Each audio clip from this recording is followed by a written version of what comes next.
Hello' viewers, আজি Saturday. আজি মনটো অলপ ভাল ভাল লাগি আছে। ৰাতিপুৱা শুই উঠিয়ে এগিলাচ কুহুমীয়া গৰম পানী খালোঁ। ঘৰ ঝাৰু দিলোঁ, কাপোৰ ধুলোঁ, সকলো কৰি ঘৰ-চৰ ধুনীয়াকৈ চাফা কৰি ভাত ৰান্ধিলোঁ, পূজা কৰিলোঁ। কুহুমীয়া গৰম পানী এগিলাছে বাদাম কেইটামানো খালোঁ। আজি মনটো কিয় ভাল লাগিছে জানেনে? আজি যে টিফিন নিব নালাগে, কামৰ বোজা এটা অলপ পাতল হৈছে, নহয়নে বাৰু? স্কুললৈ গ'লোঁ, স্কুলত গৈ ধুনীয়াকৈ সকলো কাম কৰিলোঁ। কৰি আকৌ ক্লাছ 1ৰ ছোৱালীকেইজনীমানে ক'লে, বাইদেউ ভিডিঅ'ত আমিও ওলাওঁ, সিহঁতকো তুলিলোঁ। ইয়াৰ পিছত ষ্টাফ ৰুমত চাহ খাব গ'লোঁ। চাহ খাব যাওঁতে আকৌ হাঁহিৰ কিবা এটা কথা ওলাইছিল। সকলোৱে হাঁহিলোঁ। হাঁহি আৰু ধুনীয়াকৈ ক্লাছ কৰি আহি ঘৰলৈ আহিলোঁ। ঘৰতো বহুত কাম কৰোঁ, সকলোবোৰ ভিডিঅ' কৰি থকা সম্ভৱো নহয়নে বাৰু? তাৰ মাজতে এটা দুটা সৰু স্নেপি আপোনালোকলৈ আগবঢ়াওঁ।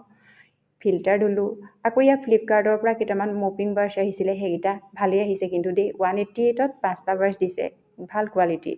আহি আৰু ধুনীয়াকৈ গাখীৰৰ চাহ একাপ খালোঁ, চব্জি বনালোঁ, ভাত খালোঁ, অলপ ৰেষ্ট লৈ পেলাই পূজা প্ৰাৰ্থনা কৰিলোঁ।